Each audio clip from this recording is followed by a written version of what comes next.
Kumusta mga kapuso? Muli ito si Elsa ng inyong paboritong channel, ang Tinig ng Pag-ibig. Sa bawat kwento, may pusong nasasaktan, may pusong lumalaban.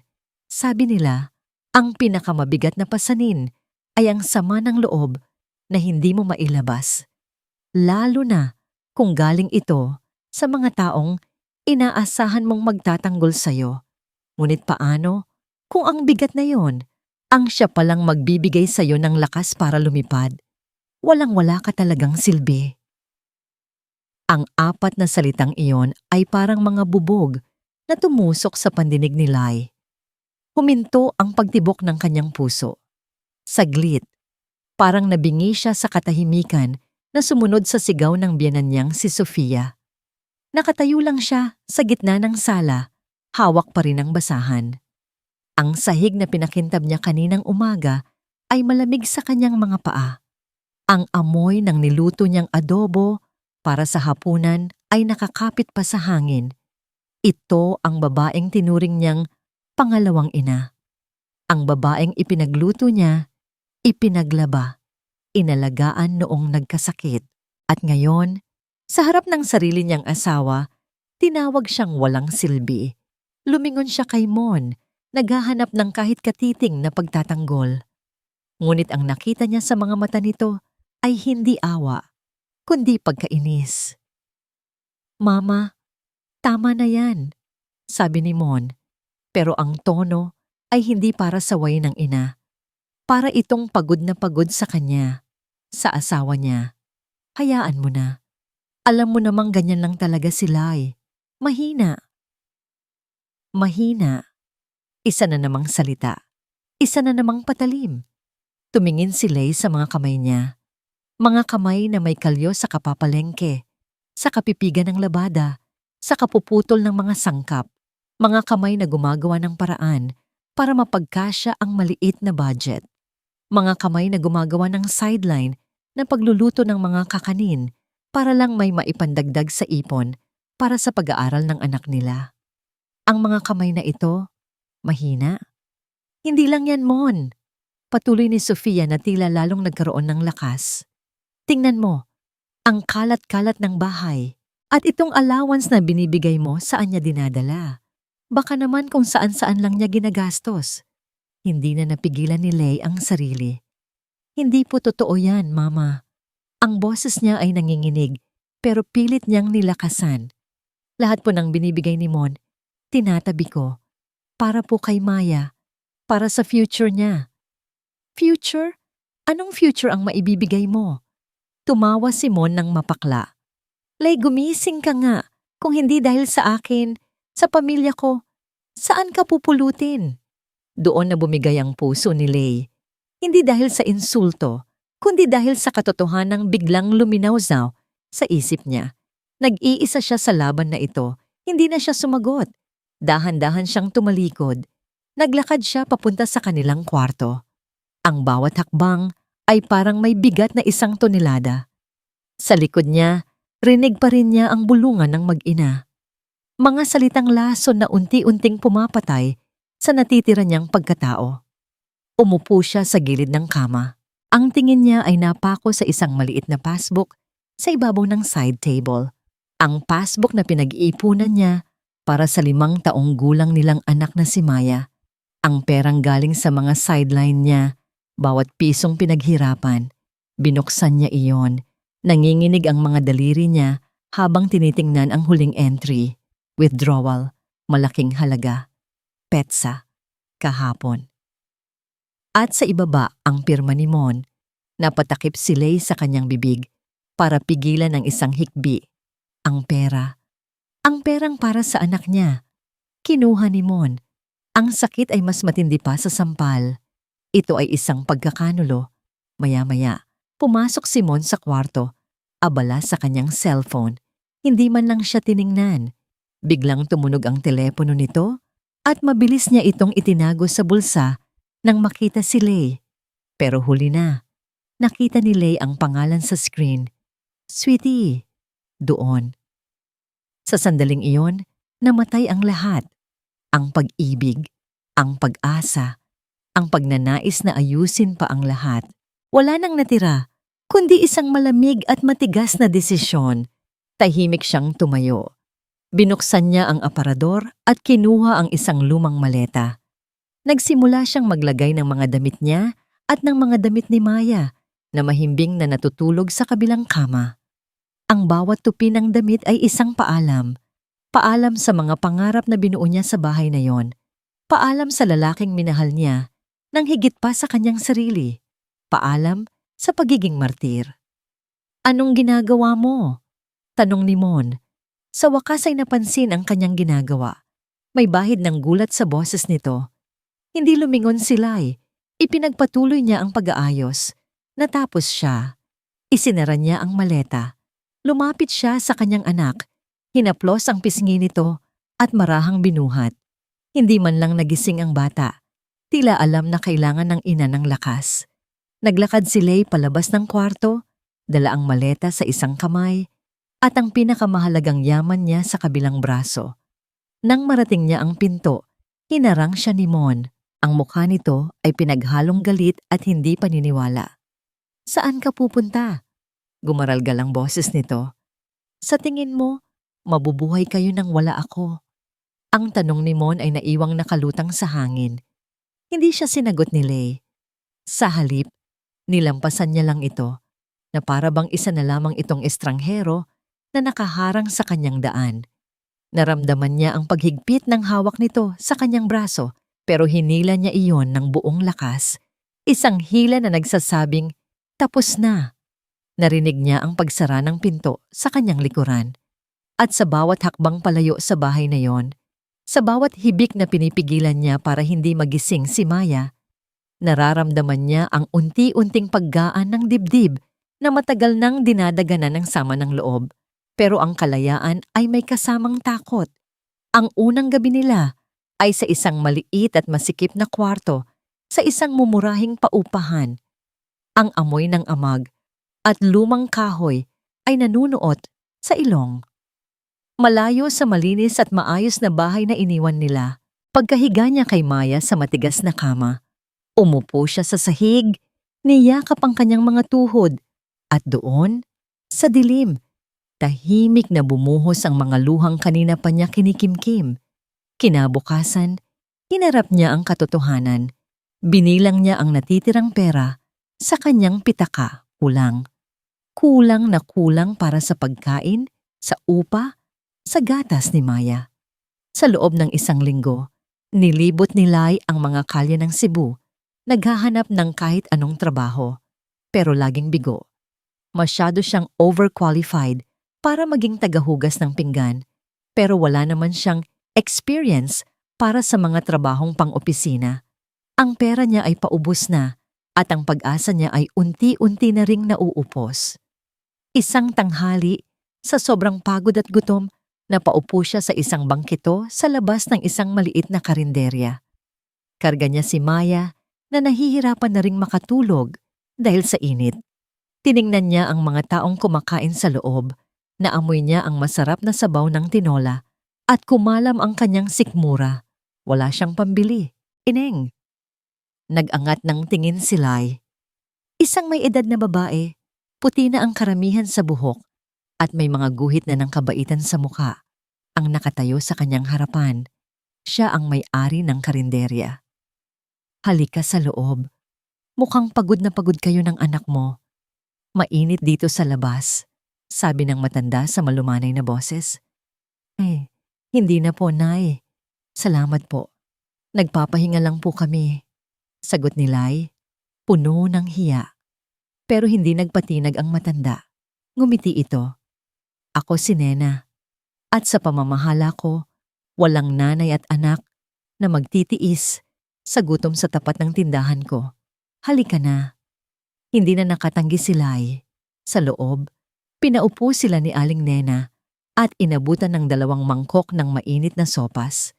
Nang matikman ni Maya ang unang kutsara, ang mga mata nitong kanina'y matamlay ay biglang nagliwanag.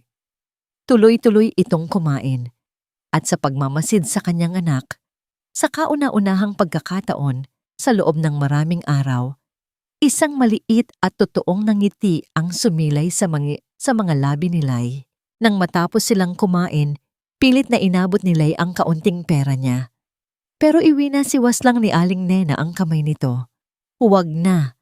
Itabi mo na yan para sa anak mo," sabi nito. Tinitigan siya ni Aling Nena, mga matang puno ng pag-unawa. "Mukhang malayo ang pinanggalingan mo." Tumangulang si Lay. Hindi na napigilan ang pangingilid ng niyang luha. "Wala po akong mapuntahan," halos pabulong niyang sabi. Sa halip na magtanong pa, tumayo si Aling Nena. "Marunong ka bang magluto?" Nabigla si Lay sa tanong. "Oo po. Mahilig po akong magluto." "Sige, may mga natira akong sangkap sa likod. Subukan mong magluto ng kahit ano. Tingnan natin," hamon ni Aling Nena. Gulat man, sinunod ni Lay. Sa maliit na kusina sa likod, nakita niya ang mga tira-tirang gulay, kaunting karne, at mga pampalasa. Ginamit niya ang lahat ng kaalaman at puso niya. Nagluto siya ng isang simpleng ulam, isang adobo sa gata, pero nilagyan niya ito ng kakaibang twist na natutunan niya sa kanyang ina. Inabot niya ito kay Aling Nena. Kumuha ng kutsara ang matanda at marahang tinikman. Saglit itong pumikit na para bang ninanamnam ang bawat lasa. Pagdilat niya, iba na ang tingin niya kay Lai. Isang tingin ng pagkamangha. "Ineng," sabi ni Aling Nena. Ang boses ay seryoso. May kakaiba sa luto mo. Hindi lang sarap, may puso." Dinala siya ni Aling Nena sa likod ng karinderya sa isang maliit na espasyo na puno ng mga lumang kahon at gamit. "Bodega ko to, pero pwedeng linisin."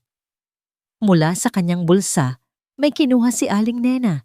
Isang lumang ngunit matibay na susi. Inilagay niya ito sa nanginginig na palad ni Lai.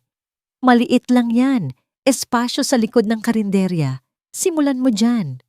Tumingin si Aling Nena sa mga mata ni Lay. Ang mga mata nito ay puno ng paniniwala. "Ipakita mo sa kanila kung sino ang walang silbi." Ang susi na iniabot ni Aling Nena ay parang mas mabigat pa kaysa sa tunay nitong timbang. Susi iyon sa isang pinto sa likod ng kanyang karinderya. Isang maliit na espasyo na bodega sana, pero may sapat na lugar para sa isang lamesa at isang maliit na kalan. Ito ang simula. Ang mga unang araw ay isang pagsubok sa katatagan ni Lai. Gigising siya bago pa man tumilaok ang mga manok.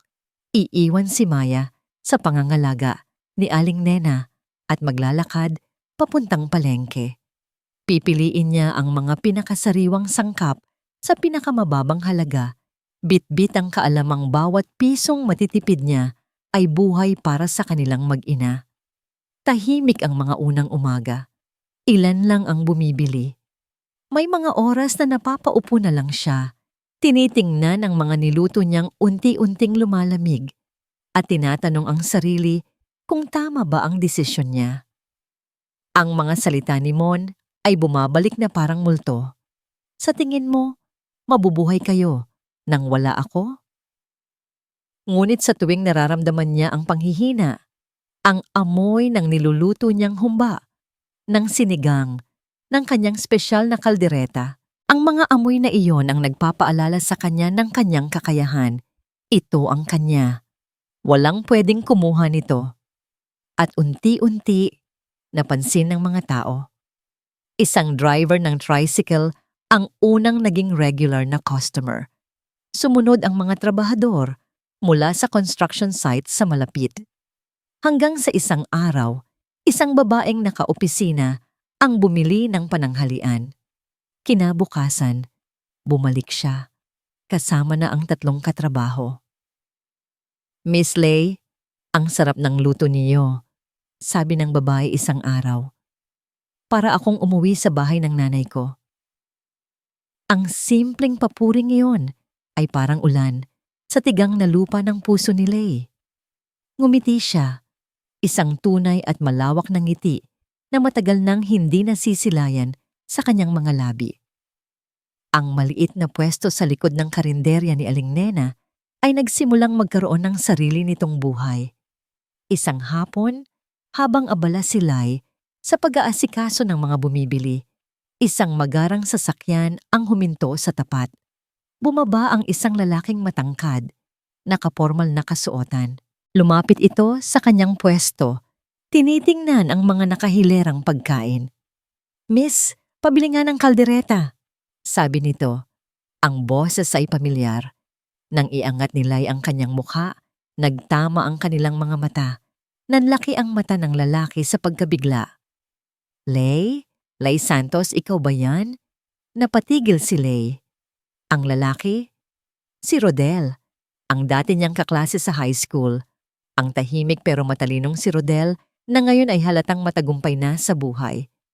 Isang mainit na hiya ang biglang gumapang sa kanyang buong katawan. Nakita siya nito sa ganitong kalagayan. "Rodel, kamusta?" sabi niya. Pilit na pinapakalma ang nanginginig na boses. Ngumiti si Rodel, isang nangiting puno ng pagkagulat pero walang bahid ng panghuhusga. "Ako dapat ang magtanong niyan. Anong ginagawa mo dito? Akala ko..." "Teka, business mo to." Tumangulang sila hindi alam ang sasabihin. Binayaran ni Rodel ang kaldereta at umupo sa isang maliit na bangko para kainin iyon. Bawat subo niya ay tinitingnan ni Lai. Napansin niya ang pagbabago sa ekspresyon nito mula sa pagkagulat patungo sa purong paghanga. "Lai," sabi ni Rodel pagkatapos niyang ubusin ang pagkain. "This is amazing. Seryoso, may magic ang mga kamay mo." Ang mga salitang yon ay direktang tumama sa puso ni Lai. Ang papuring hindi niya kailanman narinig mula kay Mon ay binigay sa kanya ng isang halos estranghero. "May potential to Lai, malaki." Dagdag pa ni Rodel, ang mga mata ay nagniningning na parang isang tunay na negosyante. "In fact, may naisip akong business proposal para sa'yo. Mag-usap tayo minsan." Bago pa man makasagot si Lai, isang anino ang tumabon sa kanilang dalawa. Isang boses na kilalang kilala niya ang bumasag sa kanilang pag-uusap. "Lai?"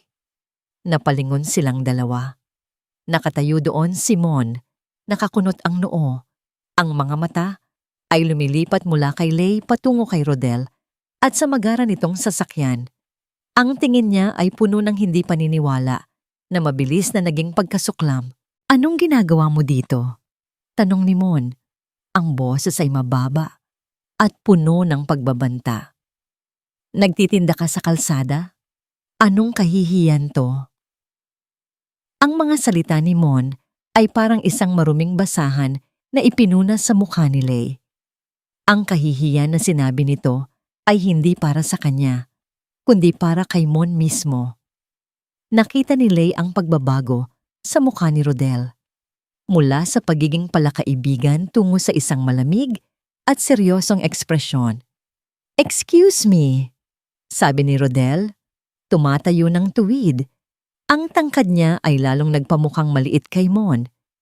"I don't think may kahihiya-hihiyan sa pagiging marangal at masipag.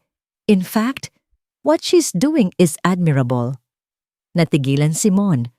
Halatang hindi inaasahan ang pagsagot ng estranghero. Tiningnan niya si Rodel mula ulo hanggang paa. Nakita ang mamahaling relo at damit nito. At ang pagiging kampante nito ay lalong nagpainit ng kanyang ulo. "Sino ka ba para makialam?" sigaw ni Mon. "Asawa ko to." Huminga ng malalim si Lai. Dati, sa ganitong sitwasyon, magtatago siya sa likod ni Mon o yuyuko na lang. Pero ngayon, hindi na. Humarap siya sa dating asawa. Ang mga mata ay kalmado, pero matatag. "Hindi na, Mon," sabi niya sa boses na hindi nanginginig. "Hindi mo na ako asawa sa paraan ng pagtrato mo sa akin. At itong ginagawa ko, hindi ito kahihiyan. Ito ang bumubuhay sa anak mo." Ang bawat salita ay tumama kay Mon na parang sampal. Wala siyang maisagot. Sa huli, itinuro niya si Rodel. "Kaya ba? Dahil sa kanya, mabilis ka namang nakahanap ng kapalit." Umiling lang si Lai, pagod na sa mga akusasyon. "Umalis ka na, Mon. Gumagawa ka ng eksena." Sa huli, wala ring nagawa si Mon kundi umalis, dala ang kanyang galit at pagkapahiya. Ang insidenteng iyon, sa halip na magpabagsak kay Lay, ay lalo pang nagpatibay sa kanya, at ang respeto ni Rodel para sa kanya ay lalong lumalim. Tinupad ni Rodel ang sinabi niya. Ang business proposal niya ay hindi lang basta salita.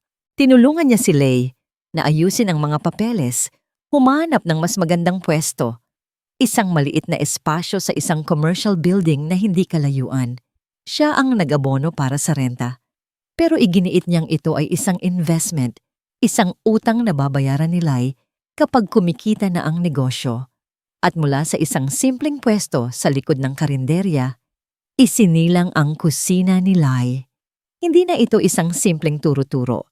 Isa na itong maliit ngunit malinis at kaaya-ayang kainan. Ang pangalan ni Lay ay nakapinta na sa salamin, isang testamento sa kanyang pagbangon.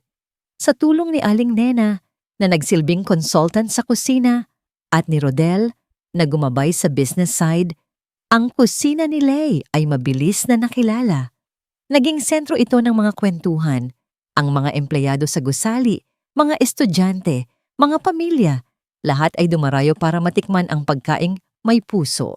Si Rodel ay naging regular na bisita, hindi bilang investor, kundi bilang isang kaibigan.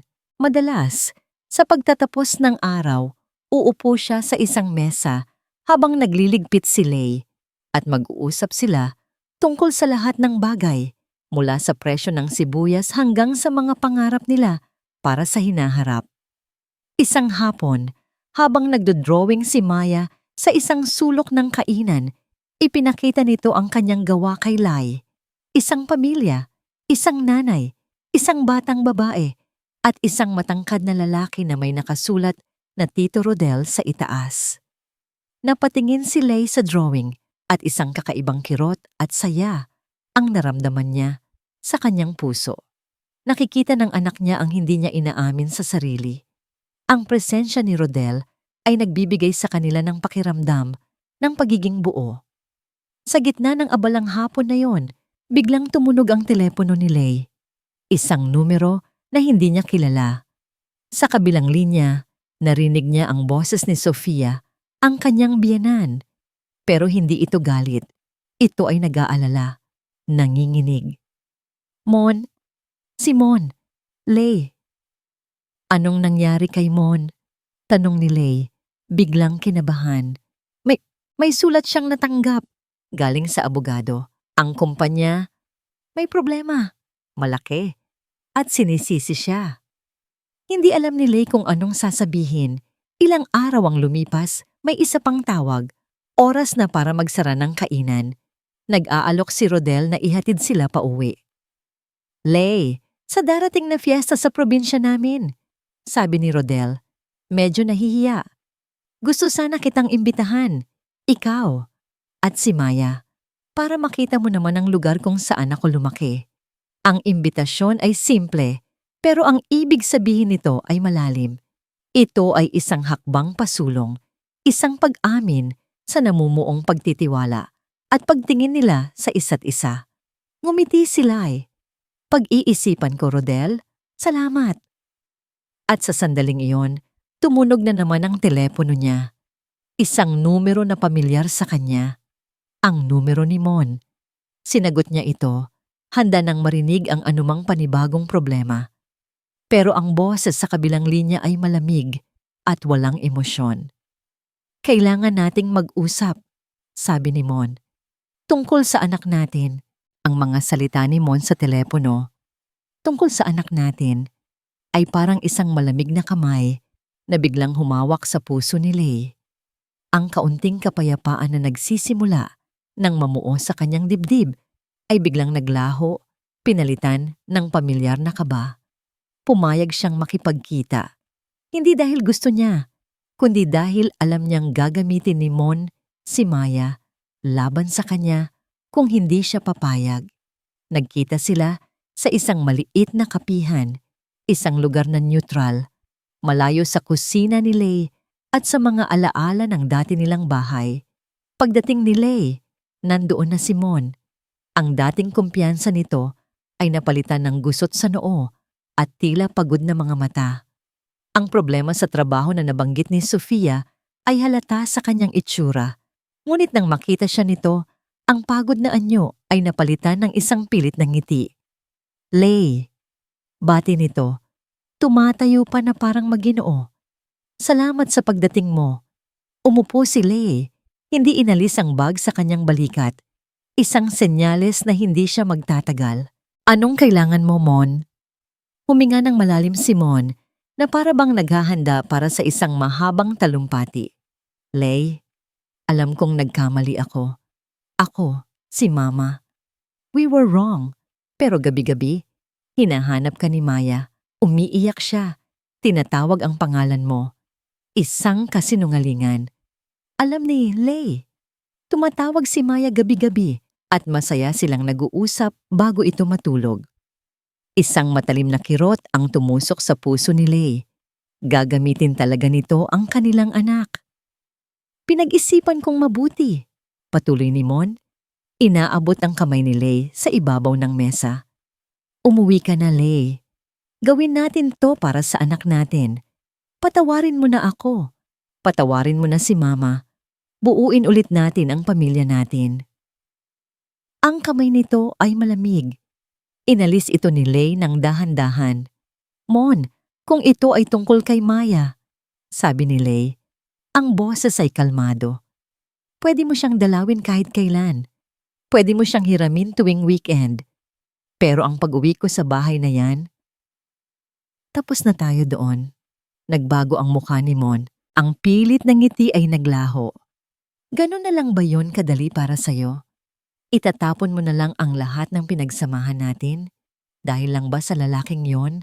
Sa Rodel na yon?"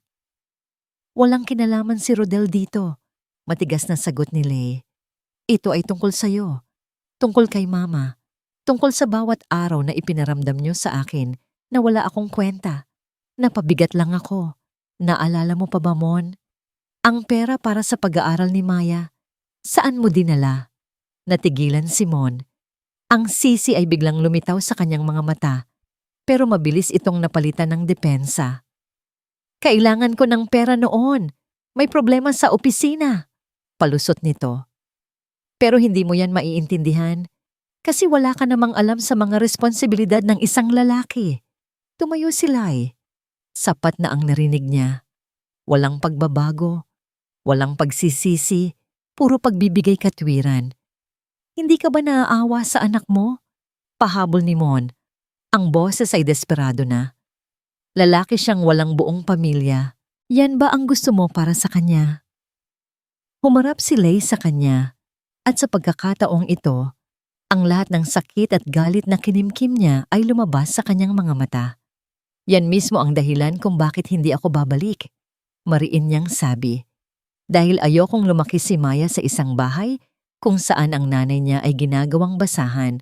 Ayokong matutunan niya na ang pag-ibig ay paninira ng pagkatao." Nakita niya ang gulat sa mukha ni Mon. Tila ngayon lang nito narinig ang tunay niyang nararamdaman. Tumalikod na si Lay at nagsimulang maglakad palayo. "Hindi pa tayo tapos, Lay!" Sigaw ni Mon. Sapat na para marinig ng ilang tao sa kapihan. "May mga paraan para mapilitan kang umuwi. May mga ebidensya ako na nagpapatunay na pabaya ka na ina." Hindi na lumingon si Lay. Nagpatuloy lang siya sa paglakad, papalabas ng kapihan, palayo sa laso ng nakaraan. Ngunit ang mga salita ni Mon ay tumatak sa kanyang isipan. Ebidensya? Anong ebidensya? Pagbalik niya sa kusina ni Lay, sinalubong siya ng abalang kapaligiran. Ang amoy ng pagkain at ang tawanan ng mga customer ay dapat nagbibigay sa kanya ng kapanatagan. Pero hindi. Ang banta ni Mon ay parang isang madilim na ulap na bumabalot sa kanya. Nakita niya si Aling Nena na may kausap sa labas, isang matandang babae na kapitbahay din nila sa lugar na yon. Nang makita siya ng kapitbahay, ang nangiti nito ay tila nagyelo. Tinitigan siya nito mula ulo hanggang paa, isang tingin na puno ng pag-uusisa at panghuhusga. Lumapit si Lay. Magandang hapon po. Ole, andyan ka pala. Sabi ng kapitbahay, ang tono ay nagbago. Aalis na rin ako. Sige, Nena. Nang makaalis ang babae, hinarap ni Lay si Aling Nena na may pagtataka. May problema po ba, Nay? Nag-atubili si Aling Nena. Tila ayaw nitong sabihin, pero sa huli, bumuntong hininga ito. Ang mga tsismosa talaga. Walang magawa sa buhay. Ano po yon? Tinitigan ni Aling Nena si Lay. Narinig ko lang kanina sa palengke. May nagkakalat ng kwento. Totoo ba raw na may lalaki ka na daw agad? Ang tanong ni Aling Nena ay parang sampal na hindi mo nakita. Hindi masakit sa pisngi, kundi direkta sa puso. May lalaki ka na daw agad? Ang mga salitang iyon, kahit sinabi ng may pag-iingat, ay may dalang lason. Hindi po totoo yan, Nay. Mabilis na sagot ni Lay. Ang boses ay may bahid ng sakit. Si Rodel po. Kaibigan ko lang. Alam ko, anak. Alam ko. Sagot ni Aling Nena. Hinawakan ng kanyang braso. Ang problema, hindi lahat ng tao ay may utak na katulad ko. Ang chismis, parang usok mo yan. Kahit walang apoy, kakalat at kakapit. At sa mga sumunod na araw, napatunayan ni Lay ang katotohanan sa sinabi ni Aling Nena. Ang usok ay naging isang makapal na hamog. Nagsimula ito sa mga tingin. Ang mga dating ngumingiti sa kanya sa palengke ay yumuyuko na lang o umiiwas ng tingin. Ang mga kapitbahay na dati bumabati ay nagbubulungan na lang kapag dumadaan siya. Naramdaman niya ang pagbabago. Naramdaman niya ang mga matang nakaturok sa kanyang likuran, mga matang mapanghusga. Hindi si Mon ang nasa likod nito. Masyado itong abala sa pagbagsak ng sarili nitong mundo. Ang nagpapakalat ng lason ay si Sofia. Nalaman ni Lay mula sa isa sa kanyang mga suki na si Sofia mismo ang nagbabahay-bahay sa dati nilang barangay. May dalang pekeng mga luha at isang kwentong pinag-isipang mabuti. Ang kwento, si Lay, ang walang utang na loob na manugang, ay iniwan ang naghihirap na asawa at nagpabaya sa anak para sumama sa isang mayamang negosyante. Ang bawat detalye ay idinisenyo para saktan siya, na nakikita raw siyang gabi-gabing sinusundo ng magarang sasakyan, na ang anak niyang si Maya ay laging naiiwan sa mga katulong, na ang perang kinikita niya sa kusina ni Lay ay ginagastos niya sa luho at hindi para sa kanyang pamilya. Kasabay nito, nagsimula ring maapektuhan ang kanyang negosyo. May ilang mga customer na hindi na bumalik. Isang araw, narinig niya mismo ang pinag-uusapan ng dalawang babae sa labas ng kanyang kainan. Dito ba yung sa babaeng nang iwan daw ng asawa? Oo, yan nga raw. Kawawa naman yung lalaki. Sabi nila, nagkanda problema na sa trabaho, iniwan pa. Hay, ang hirap talaga sa mga babae ngayon. Makakita lang ng mas mayaman. Hindi na napigilan ni Lay ang sarili. Binuksan niya ang pinto. Excuse me po, sabi niya. Pilit pinapakalma ang sarili. Kung may problema po kayo sa akin, sabihin niyo po sa akin ng direkta. Hindi po yung naririnig ko mula sa labas ng sarili kong tindahan. Nagulat ang dalawang babae at mabilis na umalis, pero ang sakit ng mga salita ay naiwan. Pumasok si Lay sa kusina, sumandal sa pader. At doon, sa gitna ng amoy ng bawang at sibuyas, naramdaman niya ang bigat ng mundo sa kanyang mga balikat. Bakit? Bakit pagkatapos ng lahat ng tiniis niya, siya pa rin ang masama?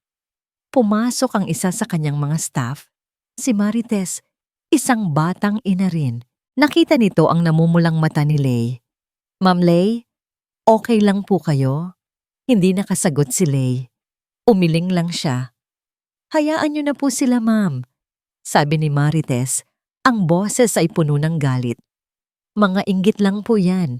Nakikita nila na umaasenso kayo, kaya gusto kayong hilahin pababa. Maya-maya, ang dalawa pa niyang staff ay lumapit din, nag-aalok ng suporta. Ma'am, kilala ka namin. sabi ng isa. Mas mabuti kang ina kaysa sa mga tsismosa dyan sa labas. Ang suporta ng kanyang maliliit na team at ni Aling Nena ang naging kalasag ni Lay. Ipinagpatuloy niya ang trabaho, mas lalo pa niyang ginalingan. Ngunit gabi-gabi, ang takot ay bumabalik. Kung nagagawa ito ni Sofia sa labas, anong kasinungalingan ang sasabihin nila sa korte? Isang gabi dumating si Rodel. Nakita niya ang lungkot sa mga mata ni Lay, kahit pilit itong ngumingiti. Lay, may problema ba? Tanong niya. Hindi na napigilan ni Lay. Ikinuwento niya ang lahat. Ang mga chismis, ang paninira ni Sofia, ang kanyang takot. Matiyaga siyang pinakinggan ni Rodel. Nang matapos siya, ang mukha nito ay seryoso. Hindi natin pwedeng hayaan na lang to, Lay. This is character assassination. Kailangan nating gawin ang isang bagay para matigil to, once and for all. Pero paano? Tanong ni Lay, nawawalan ng pag-asa. Magtiwala ka sa akin, sabi ni Rodel. Kinabukasan, habang nag-aayos sila ng mga lamesa para sa pananghalian, isang delivery man ang pumasok. May dala itong isang malaki at makapal na brown envelope para sa kanya. Galing sa isang law firm. Nanginginig ang mga kamay ni Lay habang binubuksan ito. Ang puso niya ay kumakabog ng napakabilis. Sa loob, may mga opisyal na dokumento. Ang mga mata niya ay mabilis na hinanap ang pinakaimportanteng mga salita. Summons, petition, Mon Cruz and Sofia Cruz versus Lay Santos, petition for sole guardianship. Nabitawan ni Lay ang mga papel. Ang mga ito ay lumaglag at kumalat sa sahig na parang mga tuyong dahon. Ang hangin ay tila naubos sa kanyang baga. Gusto nilang kunin si Maya. Gusto nilang kunin ang anak niya. Ang mga papel sa sahig ay parang mga piraso ng yelo at ang lamig ng mga ito ay gumapang mula sa talampakan ni Lay hanggang sa kanyang puso. Sole guardianship, dalawang salita na kayang wasakin ang buong mundo niya. Napaluhod siya, nanginginig ang mga kamay habang pinupulot ang bawat pahina. Ang mga legal na termino ay parang mga langgam na gumagapang sa papel. Pero ang mensahe ay malinaw na malinaw. Inaakusahan siyang isang pabayang ina. Isang ina na mas inuuna ang immoral na pamumuhay at pakikipagrelasyon sa ibang lalaki kaysa sa kapakanan ng sarili niyang anak. Ang bawat kasinungalingang ikinalat ni Sofia sa barangay ay maingat na inilimbag doon. Ginawang isang opisyal na akusasyon. Ito pala ang ebidensya ni Mon. Hindi isang bagay na totoo, kundi isang kasinungalingang inulit-ulit hanggang sa magmukhang katotohanan. Isang nakabibinging tunog ang umalingaw-ngaw sa kanyang tainga. Hindi niya namalayan, sumisigaw na pala siya. Isang sigaw na walang tunog, puno ng sakit at takot. Ang takot na nararamdaman ng bawat ina, ang posibilidad na mawala ang kanyang anak. Sina Aling Nena at ang kanyang mga staff ang unang nakakita sa kanya. Agad siyang dinaluhan. Lay, anong nangyari? Tanong ni Aling Nena.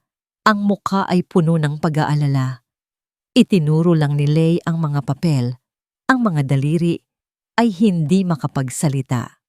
Nang basahin ni Aling Nena ang laman nito, isang malutong na mura ang kumawala sa bibig ng matanda. Mga demonyo sila.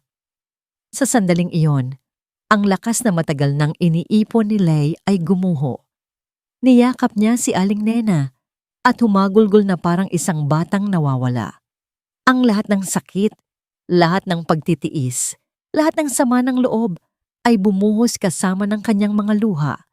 Ang paninira sa kanyang pagkatao ay kaya niyang tiisin. Pero ang tangkang kunin ng kanyang anak, iyon ay isang deklarasyon ng giyera. Agad niyang tinawagan si Rodel. Nang marinig nito ang nanginginig niyang boses, hindi na ito nagtanong pa. Pupunta ako dyan, huwag kang aalis. Pagdating ni Rodel, ipinakita sa kanya ni Lay ang mga dokumento.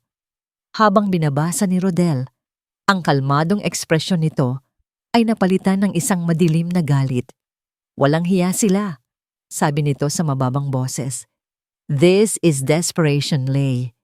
Alam nilang natatalo na sila, kaya ito na ang huling barahan nila at ang pinakamarumi. Anong gagawin ko, Rodel?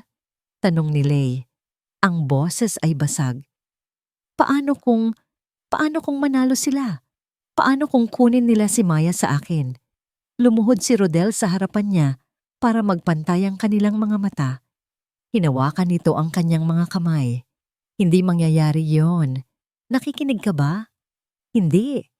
Mangyayari. Yon. Ang bawat salita ay mariin. Tatawagan ko ang kaibigan ko.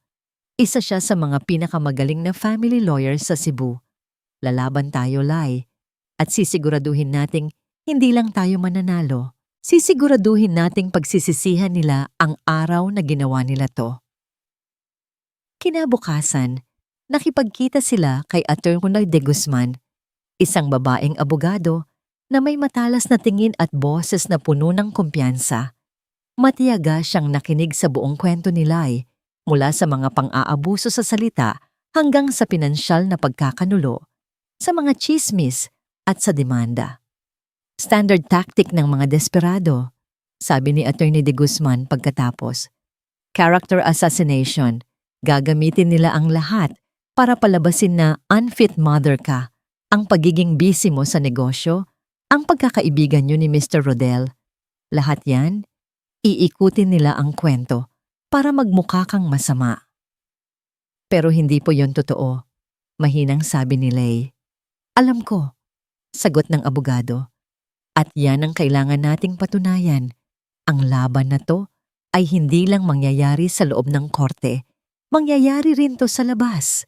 Kailangan nating ipakita sa lahat kung sino ang tunay na nagsasabi ng totoo. Gabi-gabi, pagkatapos magsara ng kainan, si Lay at ang kanyang abogado ay nagpupulong. Binalikan nila ang lahat. Mga text messages mula kay Mon, mga bank statement, lahat ng pwedeng maging ebidensya. Pero ang pinakamabigat na pasanin ay ang pagpapaliwanag kay Maya. Paano mo sasabihin sa isang 5 taong gulang na bata na ang kanyang ama at lola ay gustong ilayo siya sa kanyang ina? Isang gabi, habang mahimbing na natutulog si Maya, umupo si Lay sa tabi ng kama nito. Hinaplos niya ang buhok ng anak, pinagmasdan ang payapang mukha nito. Ang lahat ng pagod, ang lahat ng hirap. Walang-wala ang mga yon kumpara sa pagmamahal niya para sa batang ito. Dito siya kumukuha ng lakas. Inilapit niya ang kanyang bibig sa tainga ng anak at sa gitna ng katahimikan ng gabi, isang pangako ang kanyang binitiwan, isang panata na tanging sila lang dalawa ang nakarinig. Hindi ka nila makukuha sa akin, anak. Hindi. Biglang tumunog ang telepono ni Lay. Isang hindi rehistradong numero. Nag-aalangan man. Sinagot niya ito. Hello? Mrs. Santos? Isang boses ng lalaki. Formal at malamig. I'm Atty. Abelo, ang legal counsel ni Mr. Moncruz. Napahigpit ang hawak ni Lay sa telepono. Mayroon akong alok para sa'yo, para maiwasan na ang gulo, sabi ng abogado. My clients are willing to drop the case. Saglit na kumislap ang pag-asa sa puso ni Lay. Sa isang kondisyon, patuloy ng abogado. Isara mo ang restaurant mo, bumalik ka sa poder ng asawa mo, at gampanan ang tungkulin mo bilang isang ina at asawa. Kapag ginawa mo yan, ititigil namin ang demanda. Ang kislap ng pag-asa ay namatay. Pinalitan ng nag-aapoy na galit. Ito ay hindi isang alok. Ito ay isang insulto, isang bitag. Gusto nilang sirain hindi lang ang kanyang reputasyon, kundi pati ang kanyang kalayaan at ang tanging bagay na nagbibigay sa kanya ng dignidad. Sabihin mo sa mga kliyente mo, sagot ni Lay. Ang boses ay matigas na parang bakal. Magkita na lang tayo sa korte. Magkita na lang tayo sa korte. Ang mga salitang yun ay hindi lang para sa abogado ni Mon. Para rin yun sa sarili ni Lay. Isang deklarasyon, hindi na siya ang babaeng yuyuko at tatalikod. Ang susunod na mga araw ay Isang mabilis na pagtakbo. Si Lay, Rodel at Atty. De Guzman ay naghukay ng mga ebidensya. Mga lumang bank statement, resibo mula sa mga sideline niya na nagpapatunay na siya ang nagtatrabaho. Mga text messages mula sa mga kapitbahay na nagtatanong tungkol sa kawalan ng interes ni Mon sa pamilya. Kailangan natin ng mga tao na kayang tumayo at magpatunay sa korte kung sino ka, Lay, sabi ni Atty. De Guzman. Hindi lang sa pagiging ina, kundi sa pagiging tao. Hindi na nagatubili si Lay. Ang una niyang nilapitan ay si Aling Nena. Nang marinig ng matanda ang detalye ng demanda, halos lumabas ang apoy sa kanyang ilong. Ako? Sige, sigaw ni Aling Nena. Ako mismo ang magsasabi sa hukom kung paano kayo tinrato ng mga demonyong yon at kung paano nagsimula si Lay mula sa wala. Sumunod ang mga staff ng kusina ni Lay, sina Marites, Jessa at Karen, mga babaeng alam ang pinagdaanan niya, mga babaeng tinulungan niya ring magkaroon ng trabaho. Silang lahat ay nag-alok na tumestigo. Ma'am Lay, hindi po namin kayo iiwan, sabi ni Marites. Nakita po namin kung paano kayo naghirap. Nakita po namin kung paano niyo inaalagaan si Maya. Mas mabuti po kayong ina kaysa sa kanila. Bawat alok ng tulong ay parang isang patak ng ulan sa tigang niyang puso. Hindi siya nag-iisa. May isa pa, sabi ni Atty. De Guzman. Kailangan natin ng mga testigo mula sa dating niyong barangay. Mga taong nakakita kung paano katratuhin ng dating mong asawa at biyenan. Doon, nagkaroon ng problema. Nilapitan ni Lay ang ilang dating kapitbahay. May ilan na tumanggi, ayaw makisawsaw. May ilan na nag-aatubili, natatakot kay Sofia. Pero may isang tao, si Mang Tonyo, isang matandang gwardiya na nakatira sa tapat nila dati. Madalas itong makita ni Lay na nagdidilig ng halaman sa gabi. Madalas nitong marinig ang mga sigawan. Nang lapitan niya si Mang Tonyo, agad itong namutla. Naku, Ineng Lay, pasensya na. Hindi ko kayang tumestigo, sabi ni Mang Tonyo, umiiwas ng tingin. Ayoko ng gulo. May sakit pa naman ako. At alam mo na si Ginang Sofia. Pero Mang Tonyo, pakiusap ni Lay. Nakita niyo po ang lahat. Narinig niyo po ang lahat ng pang-aabuso nila sa akin. Niyuko ni Mang Tonyo ang ulo. Alam ko. At nasasaktan ako para sa'yo, Ineng. Pero hindi ko talaga kaya. Tinalikuran ni Lay si Mang Tonyo. Ang puso ay masakit. Naintindihan niya ang takot ng matanda. Alam niya kung gaano kalakas ang impluwensya ni Sofia sa kanilang lugar. Hindi bale, Lay, sabi ni Rodel, na laging kasama niya sa paghahanap ng testigo. Hindi natin kailangan ang lahat ng tao. Ang mahalaga, mayroon tayong mga taong may paninindigan. Sa gitna ng lahat ng ito, isang araw, habang inaayos ni Lay ang kanyang mga gamit sa lumang box, may nahulog na maliit na diary. Ang diary na hindi niya na halos maalala. Binuksan niya ito. Sa loob, nakasulat ang kanyang mga pighati, ang mga luha niya, ang bawat pang-aalipusta na tiniis niya. At sa isang pahina, detalyado niyang isinulat ang petsa at ang eksaktong halaga na kinuha ni Mon mula sa passbook ni Maya. At sa ilalim nito, mayroon pa siyang nakitang isa pang entry. Isang maikling tala. Nakita ko si Mon sa mall, kasama si Cynthia. May hawak siyang bouquet ng bulaklak. Masayang masaya sila. May petsa rin. Ito ang gabi, bago niya malaman ang tungkol sa withdrawal. Isang mapait na ngiti ang sumilay sa kanyang labi. Kung dati ay naghahanap siya ng katwiran, ngayon ay wala na. Ito ang kailangan niya. Isang diary na may petsa. Isang patunay na malinaw. Ang araw ng pagdinig ay papalapit na. Lay, huwag kang mag-alala, sabi ni Atty. De Guzman. Handa na tayo. May mga ebidensya tayo. May mga testigo tayo. Ngunit sa kabila ng lahat ng paghahanda, ang kaba sa puso ni Lay ay hindi nawawala. Ito ang laban ng kanyang buhay. Kinagabihan bago ang pagdinig Habang naglalakad siya pauwi mula sa kusina ni Lay, isang anino ang nagpakita sa kanyang harapan. Si Sofia.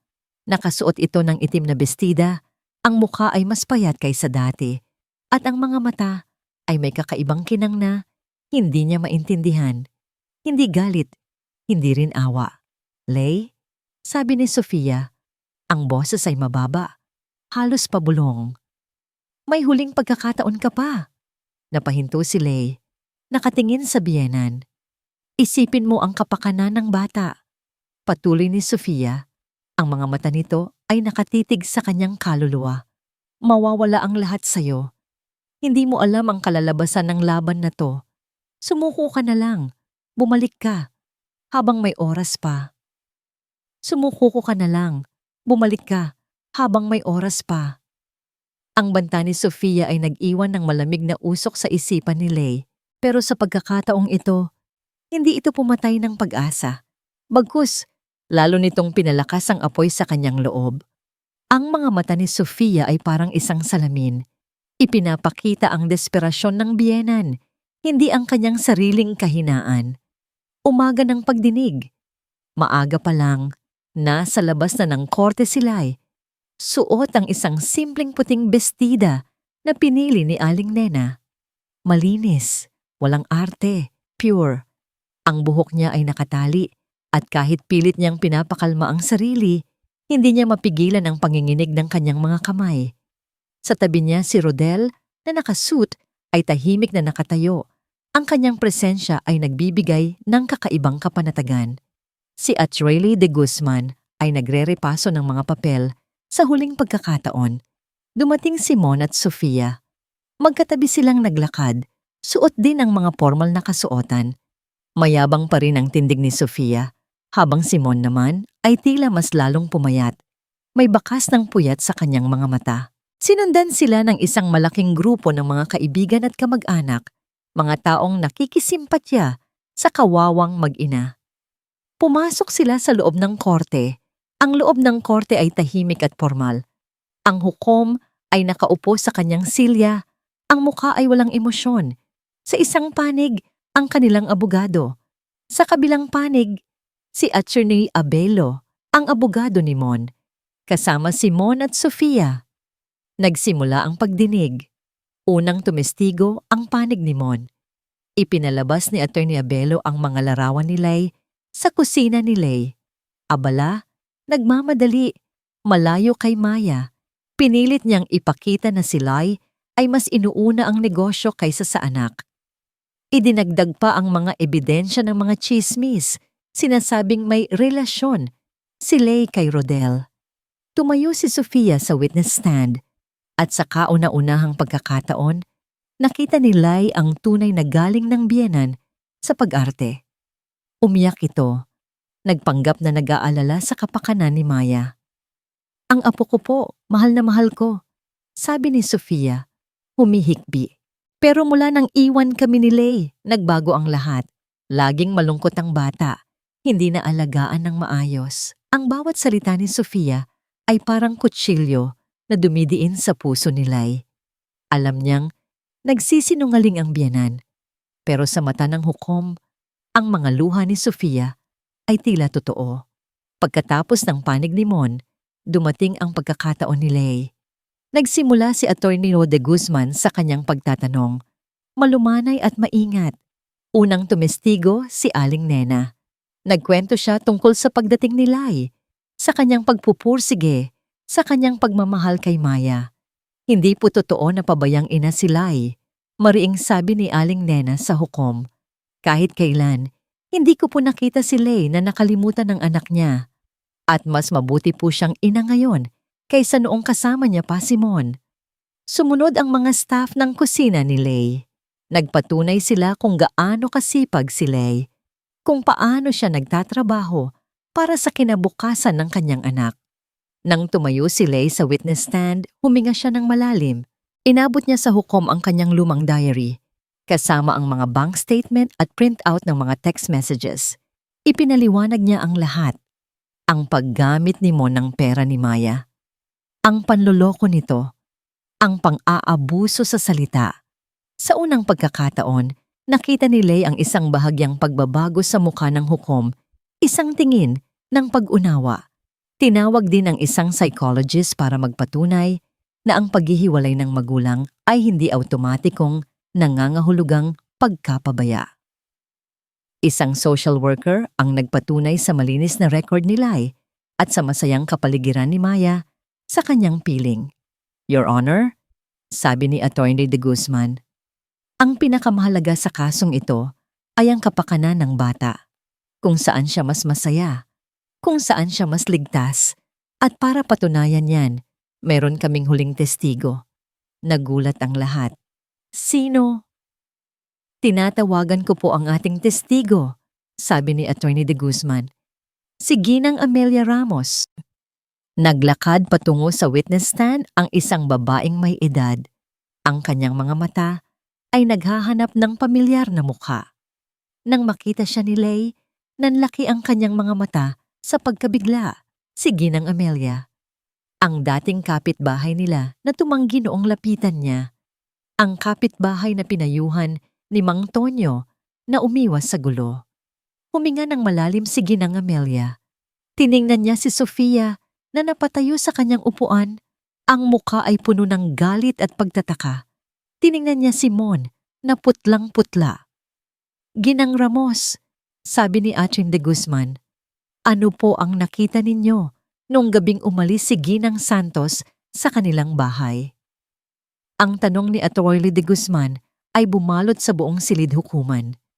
Ginang Ramos, ano po ang nakita ninyo nung gabing umalis si Ginang Santos sa kanilang bahay?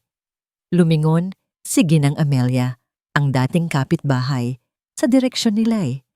Sa mga mata nito, walang pag-aalinlangan, walang takot. Tila may nagtulak sa kanya upang magsalita, isang bagay na mas matindi pa sa takot kay Sofia. Nakita ko po ang lahat. Nagsimula si Ginang Amelia, ang boses ay matatag. Narinig ko po ang mga sigawan, ang pagmumura ni Ginang Sofia kay Lay, ang pananahimik ni Mon at ang mga salita niya na walang silbi. Napahiyaw si Sofia sa kanyang upuan. Nagsisinungaling siya. Mga chismis lang yan. Order! Order in the court! Sigaw ng hukom. Ang kanyang gavel ay tumama ng malakas. Ipinagpatuloy ni Ginang Amelia ang kanyang salaysay. Bawat detalye ay parang isang tinik na tumutusok sa balat ni Mon at Sofia. Nakita ko rin po si Lai na umalis ng bahay kinagabihan, karga ang anak niya, at narinig ko po si Mon na nagbabanta na hindi sila mabubuhay kung wala siya. Ang kanyang testimonya ay nagpalala sa epekto ng diary ni Lay, ng mga bank statement, at ng mga salaysay ni Aling Nena at ng mga staff. Ipininta nito ang isang malinaw na larawan. Si Lay ay hindi isang pabayang ina, kundi isang babaeng pinipilit lang mabuhay matapos dumanas ng pang-aabuso. Lumingon ang hukom kay Mon at Sofia. Ang kanyang mga mata ay matalim. Mr. Cruz, Ginang Cruz, ang mga ebidensya at testimonya ay nagsasabi ng ibang kwento kaysa sa inyong sinasabi. Ang korte na ito ay nagbigay ng sapat na pagkakataon sa magkabilang panig. Kumalabog ang dibdib ni Lai, pakiramdam niya ay sasabog iyon sa kaba. Matapos suriin ang lahat ng ebidensya at pakinggan ang lahat ng testimonya, nagsimula ang hukom. Ang boses ay grave. Ang korte na ito ay nagdedesisyon pabor kay Ginang Lai Santos. Isang malalim na paghinga ang sabay-sabay na lumabas mula sa panig ni Lai. Nagsimulang humikbi si Aling Nena, niyakap ni Rodel si Lay, at kahit hindi nagsalita, ang kanyang yakap ay nagsabi ng lahat. Ginagawaran si Ginang Lai Santos ng sole guardianship sa kanyang anak na si Maya Santos. Ang ama, si Mr. Moncruz, ay bibigyan ng visiting rights tuwing weekends, ngunit walang karapatan na questionin ang pamamalakad ng ina sa kapakanan ng bata. Ang lahat ng pang-aabuso, emotional man o pinansyal, ay mariing kinukondena ng korte na ito. Para itong isang panaginip, nanalo siya. Sa kabilang panig, nanatiling nakaupo si Sofia, Ang kanyang bibig ay nakabuka, hindi makapaniwala. Si Mon naman ay tulala. Ang kanyang mga mata ay walang katinuan. Lumabas si Lai sa korte. Hawak ang kamay ng kanyang anak. Si Maya ay nakangiti. Walang ideya sa bigat ng laban na katatapos lang. Ang lahat ng tao sa labas ng korte ay nagbubulungan. Ang ilan ay nakatingin ng may paghanga kay Lai. Ang iba naman ay nakatingin ng may panghuhusga kay Mon at Sofia. Kinabukasan, lumabas ang balita. Hindi lang sa kanilang barangay, kundi sa lokal na pahayagan. Ang kwento ng isang nanay na lumaban para sa kanyang anak. Ang kwento ng pagbagsak ng isang lalaking piniling maging bulag sa katotohanan. Ang dating kumpiyansa ni Mon sa kanyang trabaho ay naglaho. Ang kumpanyang pinagtatrabahuhan niya ay nakarinig sa balita. Ang kanyang mga desisyon sa negosyo na dati kinukutuban na ay kinwestiyon. Hindi nagtagal. Siya ay nasibak sa trabaho. Hindi na niya maabot si Lai. Hindi na niya maabot si Maya. Ang lahat ng kaibigan niya ay unti-unting lumalayo na nahihiya sa kanya. Si Sofia, ang dati mapagkumbabang ginang, ay naging tampulan ng tsismis. Gabi. Madilim ang paligid sa labas ng kusina ni Lei. Sarado na ang lahat. Tanging ang mga ilaw sa loob ng kainan ang nagbibigay ng kakaibang liwanag. Isang sasakyan ang huminto sa tapat. Isang luma at kinakalawang na sasakyan. Mula doon, bumaba si Mon. Ang kanyang dating matikas na tindig ay baluktot na. Ang kanyang damit ay gusot. At ang amoy ng alak ay nanunuot sa hangin. Lumakad siya ng palihis. Ang kanyang mga mata ay nakapako sa salaming nakasulat, ang kusina ni Lei. Ang pangalan na dating simbolo ng kanyang kahihiyan, ngayon ay simbolo na ng kanyang pagkatalo. Naramdaman niya ang init mula sa loob, ang amoy ng masarap na pagkain, ang tawanan na rinig mula sa mga staff na naglilinis. Lahat ng iyon ay hindi na para sa kanya. Napaupo siya sa bangkito sa tapat. Ang ulo ay nakasubsob sa kanyang mga tuhod. Nang iangat niya ang kanyang mukha, punong-puno yun ng luha. Unti-unting tumayo si Mon. Ang kanyang mga hakbang ay mabigat at puno ng pag-aalinlangan. Humakbang siya palapit sa pinto ng kusina ni Lei. Marahan niyang inabot ang doorknob. Inabot ni Mon ang doorknob ng kusina ni Lei. Malamig ito sa kanyang balat. Parang ang lamig ng buhay niya ngayon. Nag-aalangan siya. Ano ang sasabihin niya? Ano ang haharapin niya? Ngunit bago pa man niya mabuksan ang pinto, bumukas na ito. Si Aling Nena. Ang matanda ay nagtataka. Nakita ang lalaking nakatayo sa labas.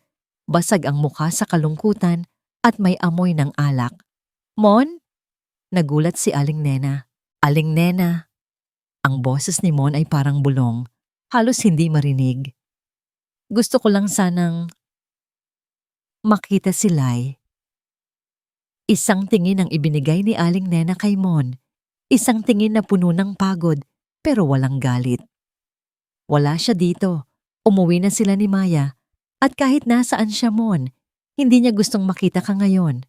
Niyuko ni Mon ang kanyang ulo. Umuwi ka na, Mon, sabi ni Aling Nena. Ang boses ay malumanay.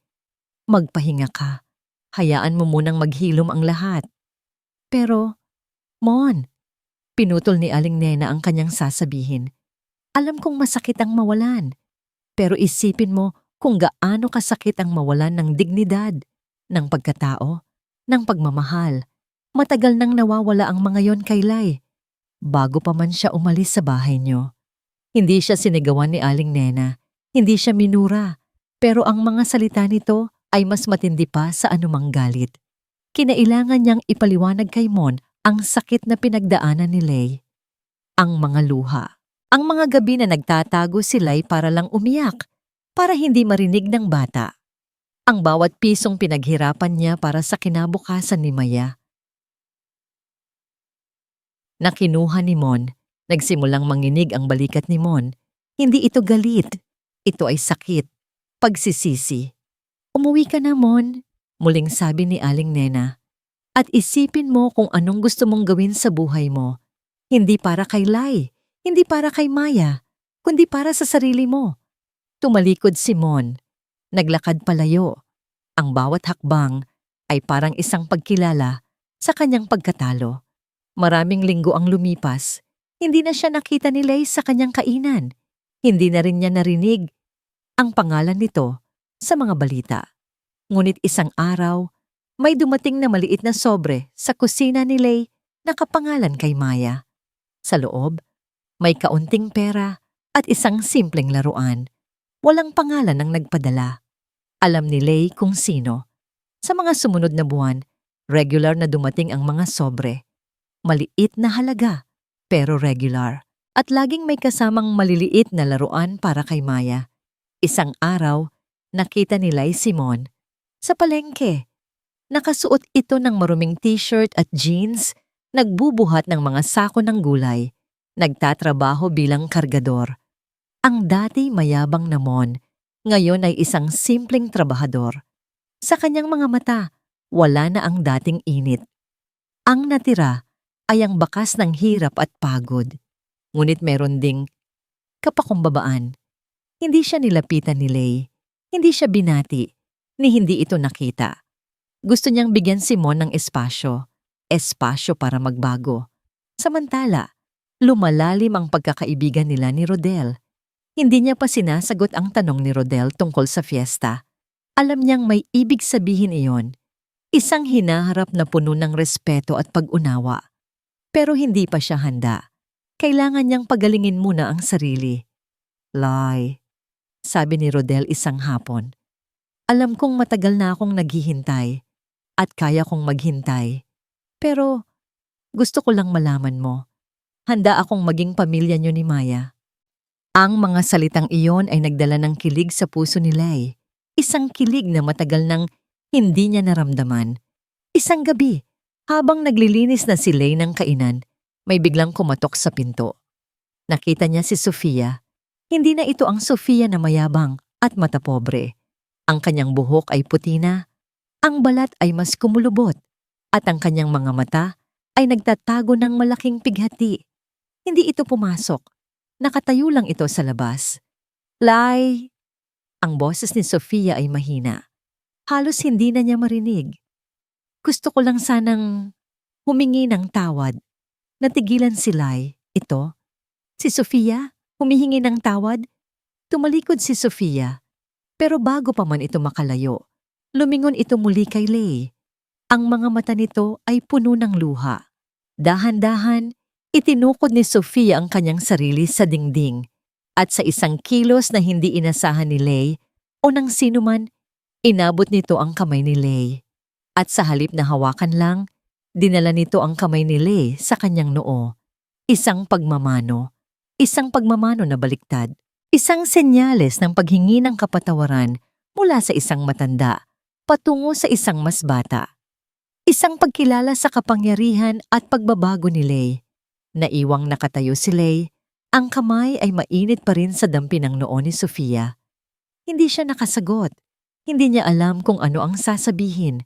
Ang dampi ng noo ni Sofia sa kanyang kamay ay nanatiling mainit. Kahit matagal na itong umalis, ang pagmamano na yon ay hindi lang isang simpleng paghingi ng tawad. Ito ay isang pagkilala. Isang pagkilala sa lakas ni Lei, sa kanyang dignidad. Hindi niya kailanman inakala na darating ang araw na hihingi ng tawad si Sofia. Hindi niya inakala na makikita niya ang biyenan na ganoon ka-vulnerable. Ang galit na matagal niyang kinimkim ay unti-unting lumambot, pinalitan ng isang kakaibang kalayaan.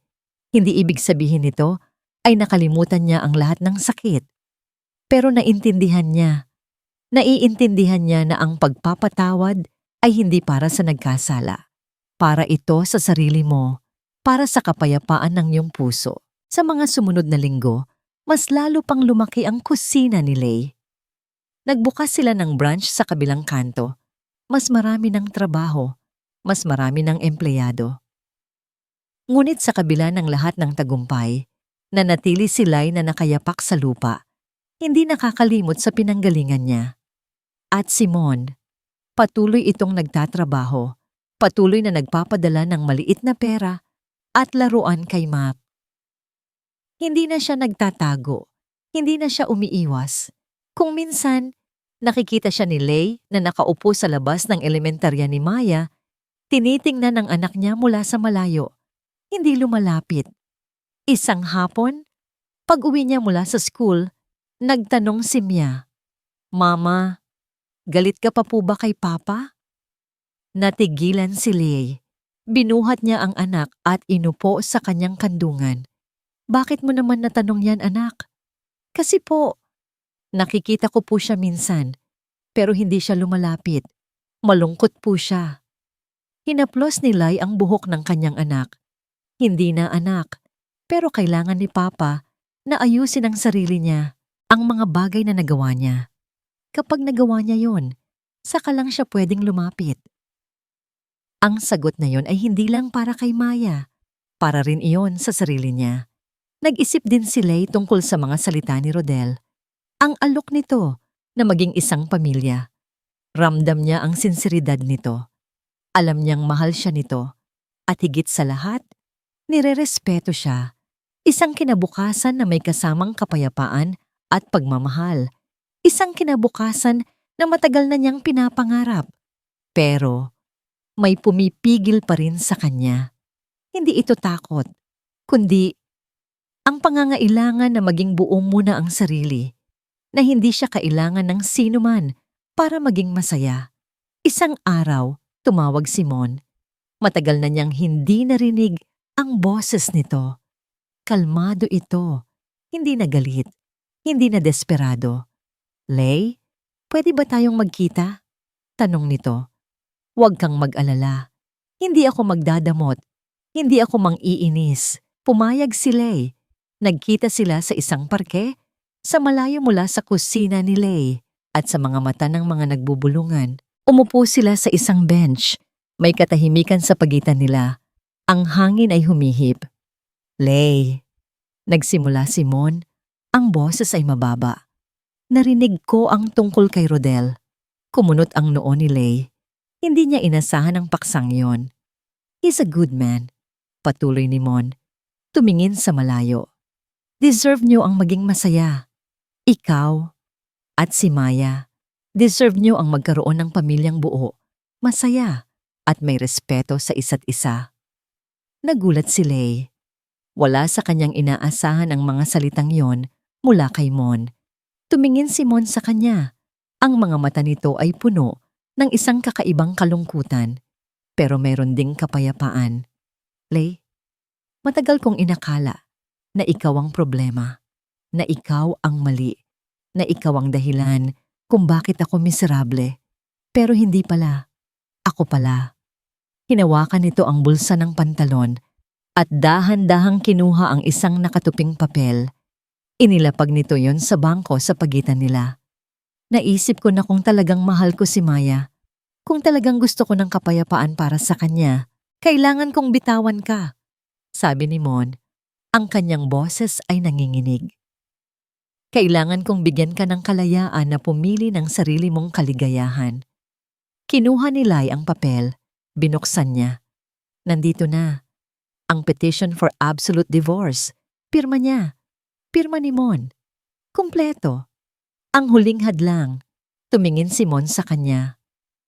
"Pirmahan mo na yan, Lay, para makalaya ka na. Para makalaya na tayong lahat." Sa sandaling iyon, naintindihan ni Lay ang tunay na halaga ng pagpapatawad. Hindi ito isang muling pagsasama. Hindi ito paglimot. Ito ay paglaya.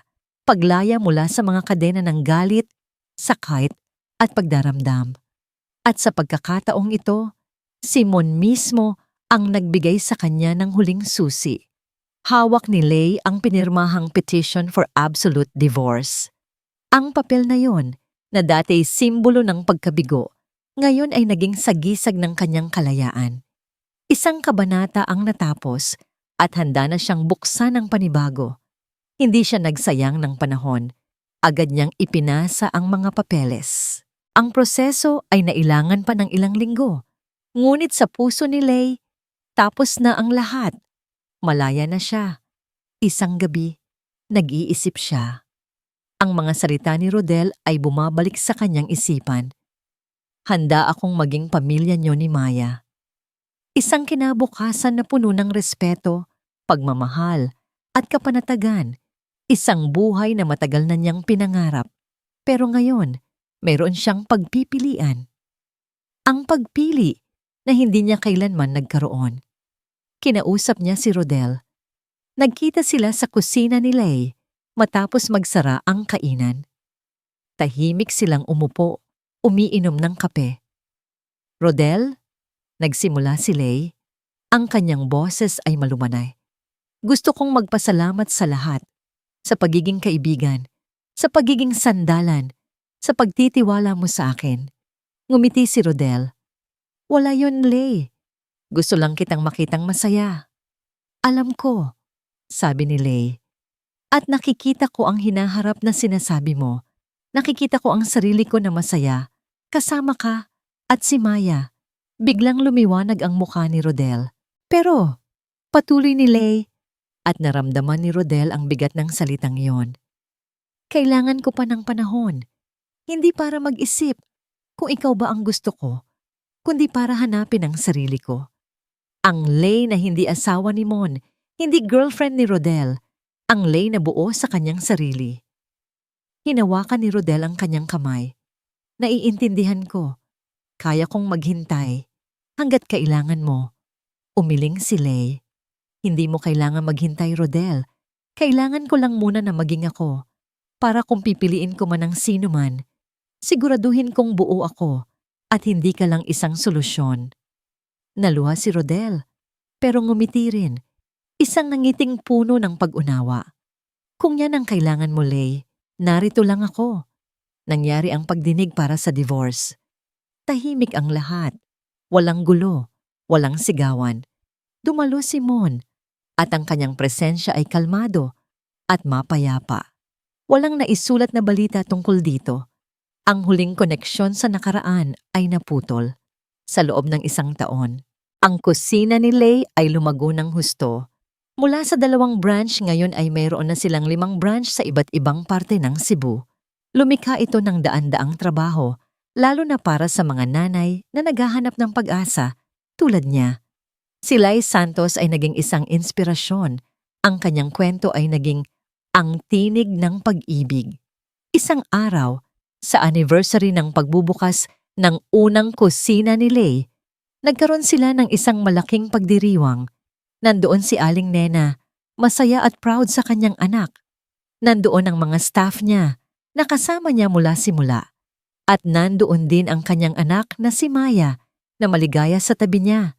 Nandoon din si Rodel, nakikipag-usap sa mga bisita, nakangiti, masaya para sa tagumpay ni Lay.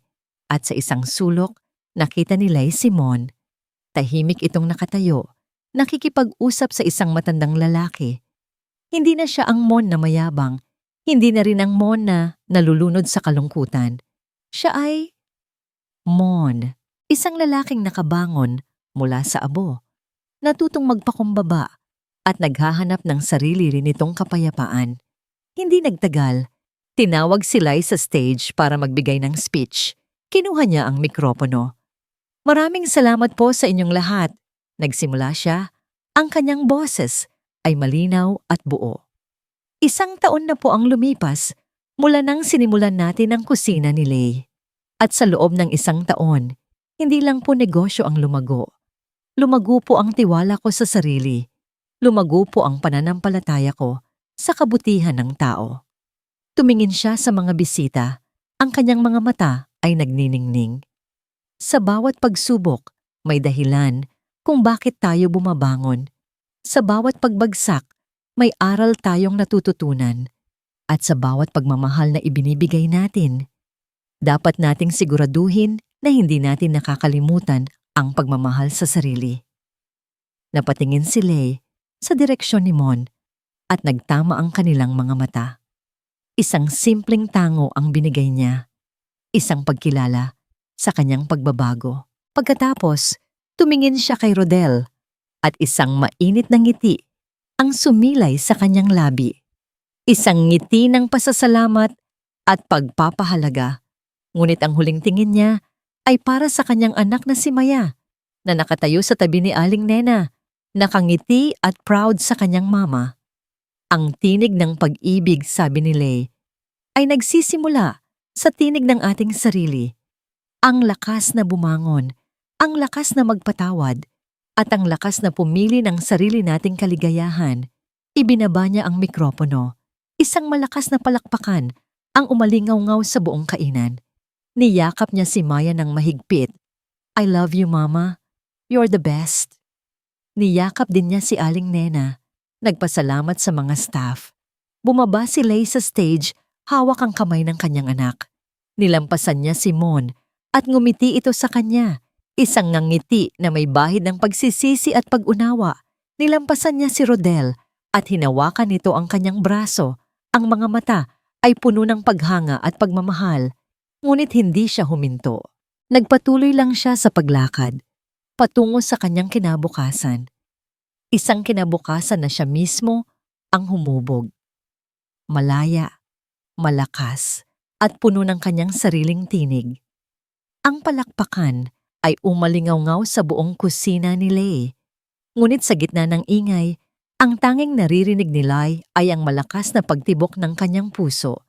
Isang pagtibok na malaya, walang takot, at puno ng kapayapaan. Bumaba siya sa stage, hawak ang kamay ni Maya. Ang anak niya ang pinakamalaking regalo na natanggap niya sa buhay. Ang kanyang pinakamalaking inspirasyon. Humarap siya kay Mon. Ngumiti ito at nakita ni Lay ang tunay na pagsisisi sa kanyang mga mata. Masaya ako para sa iyo, Lay, sabi nito. Ang boses ay sinsero. Sana ay maging masaya ka palagi. Tumango si Lay.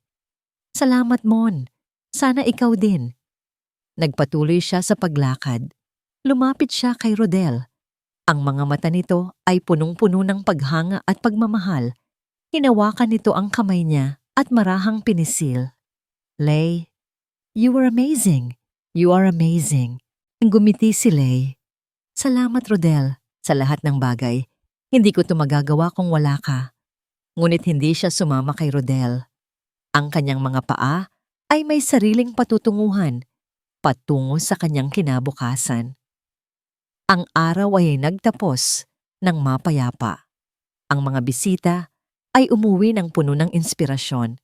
Si Lay, pagkatapos maihatid si Maya sa kama, ay umupo sa labas ng kanyang opisina sa itaas ng kusina ni Lay. Pinagmasdan niya ang mga ilaw ng syudad. 1 taon. Sa loob ng 1 taon, ang lahat ay nagbago. Ang babaeng umiiyak sa dilim ay naging isang babaeng nagniningning sa liwanag. Naramdaman niya ang malamig na simoy ng hangin. Huminga siya ng malalim. Ang pag-ibig. Hindi ito lang tungkol sa pagmamahal sa isang lalaki. Hindi ito tungkol sa pagmamahal sa pamilya lamang. Ang pag-ibig ay nagsisimula sa pagmamahal sa sarili. Ang pagtanggap sa kanyang mga pagkukulang, sa kanyang mga sugat, sa kanyang mga nakaraan, at sa pagyakap sa kanyang kalakasan. Naalala niya ang lahat ng sakit, ang pang-aabuso, ang mga tsismis, ang takot na mawala si Maya. Ang lahat ng iyon ay naghugis sa kanya, hindi para sirain, kundi para patibayin. Nakuha niya ang katarungan, nakuha niya ang kapayapaan, nakuha niya ang pagpapatawad, hindi lang mula sa iba, kundi mula sa kanyang sarili. Ang pagpapatawad sa sarili dahil sa pagtitiis ng matagal. Ang tinig ng pag-ibig, bulong niya sa sarili, ay ang tinig na nagsasabing, kaya ko. Ang kanyang kusina ni Lay ay hindi lang isang restaurant. Ito ay isang simbolo, isang lugar kung saan ang mga kababaihan tulad niya ay pwedeng makahanap ng pag-asa, makahanap ng trabaho, makahanap ng dignidad. Hindi na siya nag-aalala tungkol sa hinaharap. Hindi na siya nagmamadali. Alam niya na darating ang tamang panahon para sa lahat ng bagay. Kung pipiliin niya si Rodel o kung pipiliin niyang manatiling mag-isa, kasama si Maya, ang desisyong yon ay magmumula sa isang lugar ng pagiging buo. Hindi ng pangangailangan. Ang pinakamahalaga, Siya ang may hawak ng kanyang sariling kwento. At iyon ang tunay na kahulugan ng kaligayahan. Ilang taon ang lumipas. Isang maaliwalas na umaga sa isang bagong bahay, tahimik na nakaupo si Lay sa kanyang beranda. Hawak ang isang tasa ng kape. Sa kanyang kandungan, may isang lumang journal na unti-unti niyang sinusulatan. Ito ang kanyang sulat mula sa puso. Mga kwento, mga alaala, at mga aral na natutunan niya. Minamahal kong mambabasa.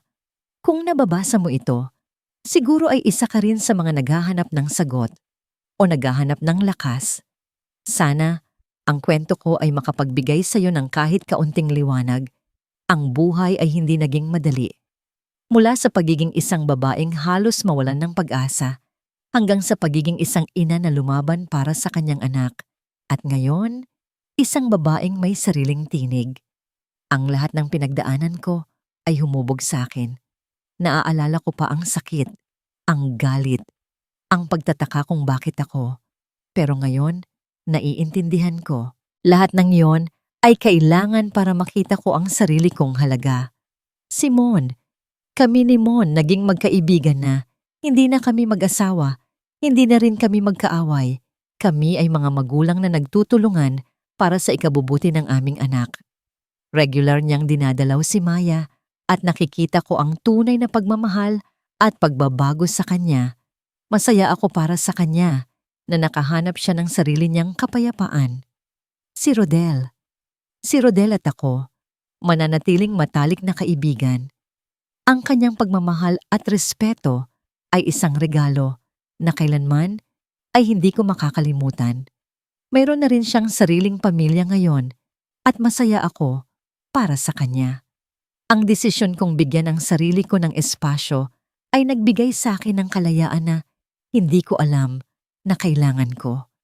Kalayaan na pumili hindi dahil sa takot, kundi dahil sa pagmamahal sa sarili. Si Maya, ang aking anak, siya ang aking inspirasyon. Lumaki siyang matatag, matalino, at may puso. Nakikita ko sa kanya ang lakas na hindi ko alam na mayroon ako. Siya ang patunay na sa bawat pagbagsak, may pagbangon. Ang kusina ni Lay, hindi na lang ito isang restaurant. Ito ay isang komunidad, isang pamilya, isang lugar kung saan ang mga kababaihan ay binibigyan ng pagkakataong ipakita ang kanilang kakayahan, ang kanilang lakas. Marami kaming natutulungan at sa bawat araw, mas lalo pa itong lumalaki. Ang pagpapatawad, ito ang pinakamahirap na aral. Ang pagpapatawad sa mga taong nanakit sa'yo. Pero ang mas mahirap at mas importante ay ang pagpapatawad sa sarili. Ang pagpapatawad sa sarili dahil sa pagtitiis sa mga hindi mo dapat tiisin. Ang pagpapatawad sa sarili dahil sa pag-aakala na hindi ka sapat. Nang gawin ko yon, doon ko nahanap ang tunay na kapayapaan. Ang kapayapaan ay hindi pagkawala ng gulo.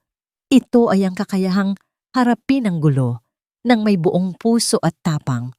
Kaya kung nasaan ka man ngayon, huwag kang susuko. Pakinggan mo ang sarili mong tinig. Dahil sa bawat babae, may kwentong naghihintay na isalaysay. May lakas na naghihintay na tuklasin. At may pag-ibig na naghihintay na ibuhos una sa lahat sa sarili mo. Nagmamahal, Lay Santos. Isinara ni Lay ang journal. Ngumiti siya. Sa loob ng kanyang tahanan, rinig niya ang tawanan ni Maya at ng kanyang mga kaibigan. Mula sa kusina, naamoy niya ang pamilyar na amoy ng adobo, ang paborito ni Maya, at ang amoy na nagpapaalala sa kanya ng kanyang paglalakbay. Bumangon siya at naglakad patungo sa kusina. Ang puso ay puno ng pasasalamat. Ang kanyang buhay ay hindi perpekto, ngunit ito ay totoo. Ito ay buo. At iyon ang pinakamagandang kwentong pwedeng isalaysay.